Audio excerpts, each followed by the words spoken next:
உங்கள் லலிதா ஜுவல்லரி நம்ம போரூருக்கு வந்தாச்சு. பிரம்மாண்ட திறப்பு விழா சென்னை போரூர் மெட்ரோ அருகில் ஆர்காட் ரோடு. திறப்பு விழா சந்தை மார்க்கெட்டிலேயே குறைந்த சேதாரத்தில் மேலும் 1% குறைவு. என்ன வேணும் ஸ்கூலுக்கு எல்லாமே இங்க இருக்கு. Super Saravana stores, Chennai, Madurai, Kovai. Summer வந்தாச்சு. What's you plan for this holiday? எங்க கிட்ட விட்டுருங்க, நாங்க பாத்துக்கிறோம். GT Holidays, South India's #1 travel brand. நீங்க கடன் முழுமையாக தள்ளுபடி செய்வோம் என்று சொல்றதுனால அதை நினைச்சுதான் இத்தனை பேர் ஓட்டு போட்டிருக்காங்க. 2 ஏக்கர் இருக்கலாம், ஆனா கொஞ்சம் தான். நீங்க வில்லேஜில் போகும்போது பார்ப்பீங்க, ஒரு இடத்துல தான் பண்ணி வச்சிருப்பாங்க. ஏன்னா தண்ணி வசதி, ஏன்னா it is water depend Tamil Nadu. அப்படி இருக்கும்போது 1 லட்சம் இருக்கிறவனுக்கு துயரம் அதிகம். ஆனால் அவர்களுக்கு 5000 ரூபாய் தான் கொடுக்கறதும், ரைஸுக்கு 3500. இப்போ பேடிக்கு 3500 கொடுக்குறேன்னு சொல்லி ஒரு குவிண்டால் அது வந்து மினிமம் சப்போர்ட் பிரைஸ். அது ஆல் ஓவர் இந்தியா விட 1200 அதிகம். அப்போ அதை வந்து நம்ம வரவேற்கணும்ல சார்? அது வரவேற்கிறது கரெக்ட். ஆனா அது பட்ஜெட்ல வரலையே. இது மக்களுக்கு எப்படி எக்ஸ்பிளைன் பண்ண போறீங்க? மக்கள் மிக துயரத்தில் இருக்காங்க. ஏன்னா இந்த வருஷம் இன்னும் எல் நினோ வரப்போகுது, ரெயின்ஸும் வரதில்லை. ஒரு ஃபார்மர் தலையிலையும் ஆல்மோஸ்ட் அவங்களுக்கு இருக்கிற அசட்ஸ்ல 80% அசட் கடன்ல தான் இருக்கு. நக்கீர நேயர்களுக்கு வணக்கம். இந்த சிறப்பு நேர்காணலுக்கு உங்களை வரவேற்கிறோம். இந்த நேர்காணலில் நம்மோடு இணைந்திருப்பவர் பேராசிரியரும் பொருளாதார அறிஞருமான திரு பிரபாகர் அவர்கள். சார் வணக்கம். வணக்கம் அழகு சார். தமிழ்நாட்டில் புதிதாக அமைந்திருக்கக்கூடிய அரசு விஜய் தலைமையில் தமிழக வெற்றி கழகம் அவங்க ஆட்சியை வந்து பண்ணிட்டு இருக்காங்க. சமீபத்தில் ஒரு சர்ச்சையான முடிவு என்பது ஒன்று வந்துச்சு. என்னென்னா பயிர்க்கடன் தள்ளுபடி. பயிர்க்கடன் தள்ளுபடியில் வந்து விஜயோட வாக்குறுதி ஒன்று சொன்னார், ஆனால் செஞ்சது வந்து வேறு விதமாக இருக்குது. அதுக்கு அப்படியே ஆப்போசிட்டாக செஞ்சுருக்காருன்னு சொல்லிட்டு விவசாய சங்கங்கள் எல்லாம் சேர்ந்து போராட்டம் பண்ணாங்க. ஏன்னா விஜய் அறிவிச்ச மாதிரியே வந்து பயிர்க்கடன் தள்ளுபடி வந்து முழுமையாக பண்ணணும்னு சொல்லிட்டு கேட்டாங்க. ஆனால் அரசாங்கம் வந்து வேறு விதமான ஒரு கணக்கை வந்து முன் வச்சு சொன்னாங்க. அதனால தான் போராட்டமே வெடிச்சது.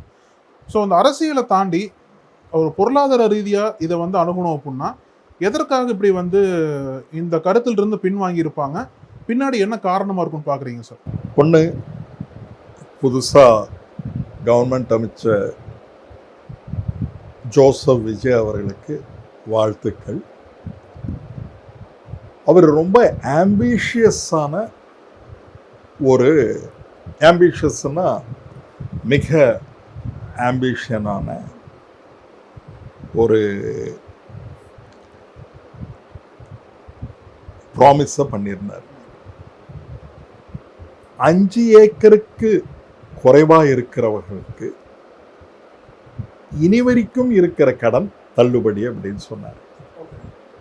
நீங்க ஆக்சுவலா படிச்சீங்கன்னா 5 ஏக்கருக்கு கீழே இருக்கிறவனுக்கு அவங்களுக்கு ஃபுல்லாக தள்ளுபடி, 5 ஏக்கர் மேலே இருக்கிறவங்களுக்கு 50% தள்ளுபடி அப்படின்னு சொல்லியிருக்காங்க. நீங்கள் பார்க்கலாம், அது அவர் சொன்னதை. ஆக்சுவலாக அதில் இருக்கிறது வேணும்னா நீங்கள் எடுத்து போடலாம். ஆனால் அதில் எந்த லோனுன்னு சொல்ல அவர் கடன் தள்ளுபடி பண்ணுறோம் அப்படின்னு சொன்னார். ஆனால் இப்போ என்ன சொல்கிறாங்க அப்படின்னா கோஆபரேட்டிவ் பேங்க்ஸில் வாங்கினா தள்ளுபடி பண்ணுற மாதிரி சொல்லியிருக்காங்க சார். ஆமாம். இப்போ வந்து கோஆபரேட்டிவ் பேங்க்ஸில் மட்டும்தான் கடன் வாங்குவாங்களா? இல்லையே. ஈவன் கமர்ஷியல் பேங்க்ஸ்லையும் வாங்குவாங்க, ஈவன் ரூரல் பேங்க்ஸ்லையும் வாங்குவாங்க. இல்லை, கோஆபரேட்டிவ் பேங்க்ஸ் வந்து தமிழ்நாடு அரசு கீழே இருக்கிறதுனால அந்த கடன் தள்ளுபடி பண்ணுறாங்கன்னு எடுத்துக்கலாமா சார்? இல்லை, நீங்கள் வந்து அரசு கடன் தள்ளுபடின்னு சொல்லும்போது எந்த பேங்க்ல இருந்தாலும் கடன் தள்ளுபடி பண்ணலாம். நீங்கள் ஒரு கமர்ஷியல் பேங்க்ல இருந்து வாங்கியிருந்தாலும் நீங்கள் கடன் தள்ளுபடி என்றால் என்ன? அந்த தள்ளுபடி அமௌண்ட்டு கவர்மெண்ட்ல இருந்து போய் அந்த பேங்க்கு கொடுப்பாங்க ஆன் பிஹாஃப் ஆஃப் த ஃபார்மர்ஸுக்கு பதிலாக அந்த பணத்தை அவர்களிடம் அளிப்பார்கள். அப்படி இருக்கும்போது நீங்கள் கடன் முழுமையாக தள்ளுபடி செய்வோம் என்று சொல்றதுனால அதை நினைத்து தான் இத்தனை பேர் ஓட்டு போட்டிருக்காங்க. இந்த established parties, AIADMK and other இந்த 2 எஸ்டாப்ளிஷ் பார்ட்டிஸையும் சேர்ந்து உங்களுக்கு ஓட்டு போடுறதுக்கு காரணமே இந்த ஒரு இம்பார்ட்டண்ட்டான. ஏன்னா 91% of farmers are having less than 75 acres land. இன்னும் பார்த்தீங்கன்னா இன்னும் சிறு குறு தொழிலாளிகள்லாம் இருக்காங்க. இப்போ லேபருக்கு அங்கே ஒர்க் பண்ணுற லேபருக்கு 10,000 ரூபாய் வருஷத்துக்கு கொடுக்குறேன்னு சொல்லியிருக்காங்க. அதை பற்றி சொல்லவில்லை.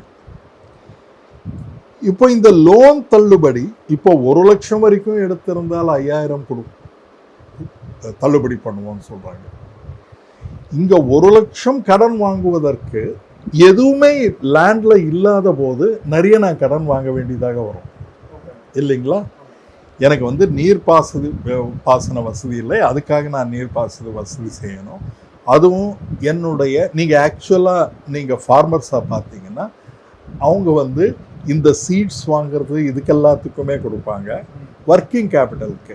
இப்போ அந்த சமயத்தில் வரக்கூடிய அதுக்கு உரம் போடுறதுக்கு இதுக்கு எல்லாமே, அப்போல்லாம் ஹார்வெஸ்ட் முடிஞ்ச பிறகு அதை விற்கிறதுக்கு லோன் தருவாங்க. இது எல்லாமே லோன் கடன் வந்து எல்லாருக்குமே லோன் அந்த ஈஸியாக கிடைக்கிறது இல்லை. அதுவும் மிக கஷ்டப்பட்டு தான் அந்த கடனை எல்லாத்தையும் சப்மிட் பண்ணி தான் வாங்குறாங்க. அதனால 1 லட்சம் கடன் வாங்குறவங்க மிக கஷ்டப்பட்டு இந்த எதுவுமே விளையாத நிலத்தில், ஏன்னா வந்து இந்த என்டையர் ஏக்கர்ஸில் 60 to 65% தான் நம்மளால் விவசாயம் செய்ய முடியும். அப்படி இருக்கிறது. இப்போ எனக்கு 2 ஏக்கர் இருக்கலாம், ஆனால் கொஞ்சம் தான். நீங்கள் வில்லேஜில் போகும்போது பார்ப்பீங்க ஒரு இடத்துல தான் பண்ணி வச்சுருப்பாங்க. ஏன்னா தண்ணி வசதி, ஏன்னா it is water depend Tamil Nadu. அப்படி இருக்கும்போது 1 லட்சம் இருக்கிறவனுக்கு துயரம் அதிகம். ஆனால் அவர்களுக்கு 5,000 ரூபாய் தான் கொடுக்கறதும் 50,000 நாங்கள் தள்ளுபடி பண்ணுறோம் சொல்கிறது எந்த விதத்தில்? நான் கடன் வாங்கியாவது நான் பண்ணுவேன் அப்படின்னு சொல்லி வாங்கி இது பண்ணி மார்க்கெட்டுக்கு கொண்டு வந்த ஃபார்மரை பனிஷ் பண்ணுற மாதிரி தானே இருக்கு. இது இந்த விவசாயிகளின் நம்ம வந்து தனித்தனியாக்குறது சரியான ஒரு அணுகுமுறை இல்லாமல் இருக்கு. யாருக்கு கஷ்டம் அதிகமோ அவர்களுக்கு கொடுக்கணும். ஆனால் அந்த மாதிரி டேட்டா இருக்கா நமக்குன்னா அந்த மாதிரி டேட்டா கிடையாது. ஆனால் அந்த மாதிரி டேட்டா எல்லாமே இல்லாத போது இந்த மாதிரி ஒரு ப்ராமிஸை கொடுத்து அந்த ப்ராமிஸை கேட்டு வாக்குகள் வாங்கிவிட்டு இப்போ அதை பின்னோக்கி போவது ஒரு லீடர்ஷிப்புக்கு ஒரு நல்ல ஸ்ட்ரென்த்து கிடையாது. இதே போல ஒரு குவிண்டால் ரைஸுக்கு 3,500. இப்போ பேடிக்கு 3,500 கொடுக்குறேன்னு சொல்லியிருக்கேன் ஒரு குவிண்டாலுக்கு. அது வந்து மினிமம் சப்போர்ட் ப்ரைஸ். அது ஆல் ஓவர் இந்தியாவை விட 1,200 அதிகம். அப்போ அதை வந்து நம்ம வரவேற்கணும்ல சார்? அது வரவேற்கிறது கரெக்டு. ஆனால் அது பட்ஜெட்டில் வரலையே.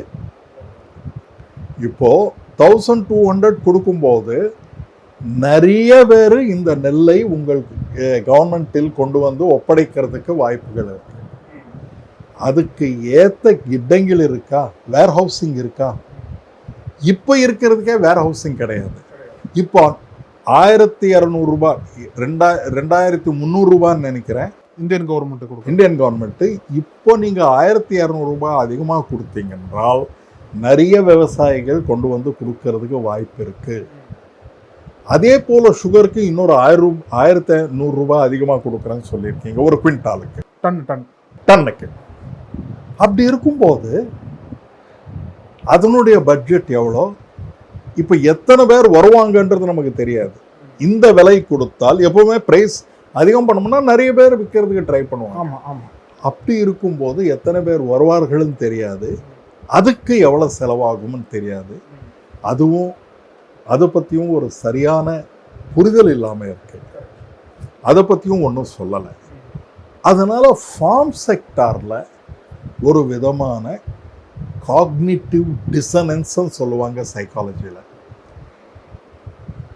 நாம் காதல் கேட்பது ஒன்று, ஆனால் ரியாலிட்டி நடக்கிறது வேறையாக இருக்கும் பொழுது அது மிகப்பெரிய காக்னிட்டிவ் டிசனன்ஸாக மாறும். ஓகே. நீங்க சொல்லுவது எல்லாமே சாத்தியமானது சொல்லியிருந்தால், சாத்தியக்கூறுகள் ஓரளவுக்கு கஷ்டப்பட்டு செய்யலாம் என்று நினைத்திருந்தால் மக்கள் அதை ஏற்றுக்கொள்வார்கள். ஆனால் இது எதுவுமே கரெக்டாக செய்ய முடியாதுன்னு தெரிஞ்சும் செய்திருக்கிறார்களா? இல்லை என்றால்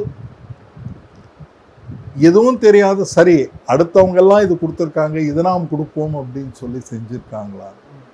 ஏனென்றால் நீங்க கொடுக்கிற ஒரு வாக்குறுதியுமே மக்கள் நிச்சயம் கேட்பார்கள்.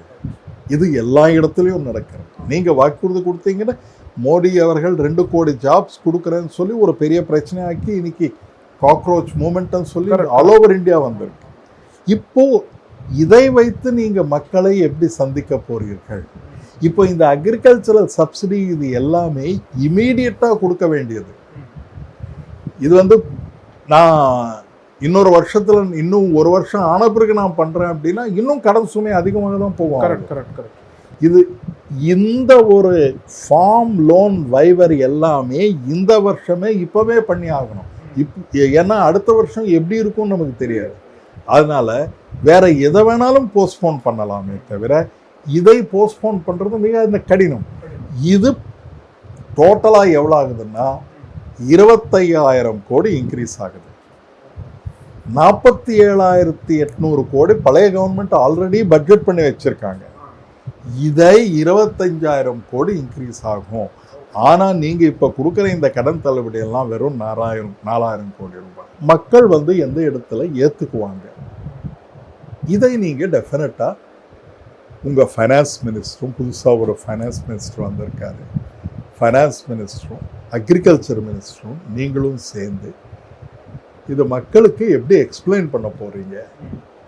ஏன்னா இது மக்கள் மிக துயரத்தில் இருக்காங்க. ஏன்னா இந்த வருஷம் இன்னும் எல் நினோ வரப்போகுது, ரெயின்ஸும் வரதில்லை, காரிஃப் ஆல்ரெடி போட்டுட்டாங்க. இப்போ இந்த துயரத்திலிருந்து இன்னும் ஃபெர்டிலைசர் ப்ரைஸஸ் எல்லாமே இன்க்ரீஸ் ஆகிட்டு இருக்கு. இது எல்லாம் இந்த ஒரு நிலைமையில இந்த விவசாயிகள் எப்படி அவங்களுடைய துயரத்தை துடைப்பார் என்று நாம் பொறுத்திருந்து தான் பார்க்க வேண்டும் என்று நினைக்கிறேன். இப்போ சார் கொஞ்சம் வருஷத்துக்கு முன்னாடி மோடி அரசாங்கம் ஒரு திட்டம் கொண்டு வந்தாங்கல்ல, 3 விவசாய சட்டங்கள். அந்த சட்டங்களுக்கு எதிராக நிறைய விவசாயிகள் டெல்லியில் போராட்டம் பண்ணாங்க. அந்த சட்டங்களுக்கு எதிராக என்ன சொன்னாங்க அப்படின்னா, அடிப்படை ஆதார விலை ரொம்ப கம்மியாக இருக்குது, அது மட்டும் இல்லாமல் தனியார் மயமாக்குதலை ஊக்குவிக்கிறாங்கன்னு சொல்லிட்டு தான் பல பேர் போராட்டம் பண்ணாங்க.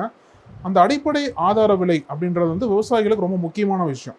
இப்போ தமிழ்நாட்டில் வந்திருக்கக்கூடிய தாவைக்க அரசாங்கம் எப்படி அதை ஃப்ரேம் பண்ணணும்னு பார்க்குறீங்க சார்? இப்போ இந்த அடிப்படை ஆதார விலை MS சுவாமிநாதன் மறைந்த அக்ரிகல்ச்சரல் எக்கானமிஸ்ட் கிரியேட் பண்ணது. இப்போ புதுசாக வந்தக்கூடிய பிரைசஸ் MS சுவாமிநாதன் அவர் இப்போ இல்லை, மறைந்து விட்டார். 96 இயர்ஸ்லையும் நான் கடைசியாக பார்க்கும்போது அவர் ஒரு தீசிஸ் கரெக்டர் பண்ணிட்டு இருந்தார் 96 வயதில். நிறைய தடவை அவரோட பார்த்து பேசியிருக்கேன். MS சுவாமிநாதன் ரிசர்ச் ஃபவுண்டேஷனோட கலந்து ஆலோசித்து இதை கொடுத்தார்களா என்று எனக்கு தெரியவில்லை. ஏனென்றால் இதுக்கு முன்றைய அரசு ரகுராம் ராஜன், அபிஜித் பானர்ஜி, எஸ்தர் டஃப்லோ இவங்கெல்லாம் நோபல் பிரைஸ் வின்னர்ஸ், அரவிந்த் இவங்க எல்லாமே இருந்து அவங்களுடைய கைடன்ஸோட பண்ணாங்க. பிடிஆர் இருக்கும்போது பண்ணாங்க. பிடிஆர் பழனிவேல் தியாகராஜன் சார் இருக்கும்போது பண்ணாங்க. அதே போல் MS சுவாமிநாதன் ரிசர்ச் ஃபவுண்டேஷனில் நிறைய இன்புட்ஸை வாங்கி அவர் ஆல்மோஸ்ட் அவருடைய ஐடியாஸில் தான் இந்த MSP டிட்டர்மினேஷன் நடந்திருக்கு. இப்போ அவர் இல்லை. ஆனால் அந்த இன்ஸ்டிடியூஷன் பிரதமரே MS சுவாமிநாதன் சாரை நீங்கள் கொஞ்சம் அர்ஜென்ட்டாக வரீங்களா, இது ஒரு பெரிய பிரச்சனையாக இருக்குன்னு நாங்கள் கேட்கும்போது, என்னால் இப்போ ட்ராவல் பண்ண முடியாது, முடிந்தால் தயவு பண்ணி நீங்கள் வாங்கன்னு சொன்னார். அப்போ பிரைம் மினிஸ்டர் இங்கே அவரை பார்த்தார். அப்பேற்பட்ட ஒரு மாமனிதர். ஆனால் அவர் சொன்னக்கூடிய ஒரு பேசிஸில் நம்ம கொடுத்திருந்தால் நன்றாக இருக்கும். ஆனால் ரைஸ் அண்ட் சுகர் கேன் ரெண்டுமே வாட்டர் கஸ்லர்ஸ்னு சொல்லுவாங்க. வாட்டர் கஸ்லர்ஸ்னால் நிறைய வாட்டரை உரியக்கூடிய ஒரு இது. அந்த வாட்டர் கஸ்லர்ஸை நிறைய எம்எஸ்பி கொடுத்து நம்ம சப்போர்ட் பண்ணுறதுனால வேற ஒரு இதுக்கு மாற்ற வேண்டிய ஃபார்மர்ஸு இதுக்கே திரும்பி வருவாங்க. ஏன்னா நல்ல ப்ரைஸ் வருது. Okay okay. ஏன்னா 6% தான் ஃபார்மர்ஸ்க்கு ப்ராஃபிட் வருது. ஓகே. அதனால this is an incentive to go for more rice which takes lot of water, sugarcane which takes lot of water.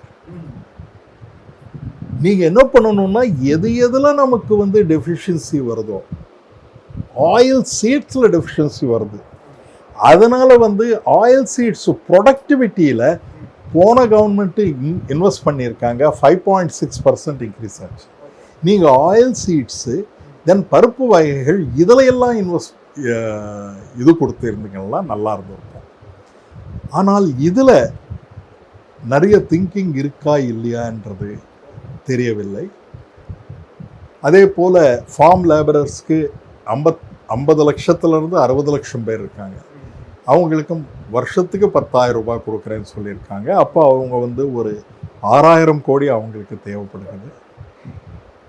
இதை எல்லாமே இப்போ இமீடியட்டாக செய்ய வேண்டியது.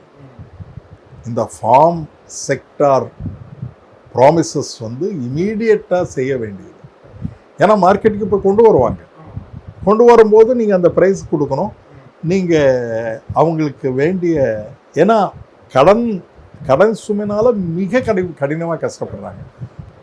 ஒரு ஃபார்மர் தலையிலையும் ஆல்மோஸ்ட் அவங்களுக்கு இருக்கிற அசட்ஸில் 80% அசட் கடனில் தான் இருக்குது.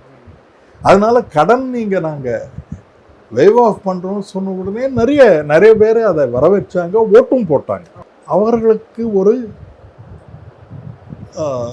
உற்சாகப்படுத்துவதற்கோ இல்லைன்னா அவர்களை கண்ணீர் துடைப்பதற்கோ ஒரு சரியான பாலிசி எடுப்பார் என்று எதிர்பார்க்கிறேன். பொறுத்திருந்து பார்க்கலாம் சார். உங்களோட கோரிக்கைகள் எல்லாமே வந்து எல்லாத்துக்கும் பயனுள்ளதாக இருக்கும் நம்புகிறோம் சார். ரொம்ப நன்றி சார். நேரத்தும் வணக்கங்க. நக்கீரன் டிவிக்கு சப்ஸ்கிரைப் செய்யுங்கள். உங்கள் ஆதரவே எங்கள் பலம். ஆசிரியர்களுக்கு நண்பனாகவும் மாணவர்களுக்கு ஆசானாகவும் திகழும் தேர்வு வழிகாட்டி. ஒவ்வொரு பாடத்திற்கும் அனுபவமிக்க ஆசிரியர்களின் துல்லியமான தெளிவான விடைகள். CNC இருக்கு, தேர்வு பயம் எதற்கு? இது தீரன் பப்ளிஷிங் ஹவுஸ் விற்பனை வெளியீடு.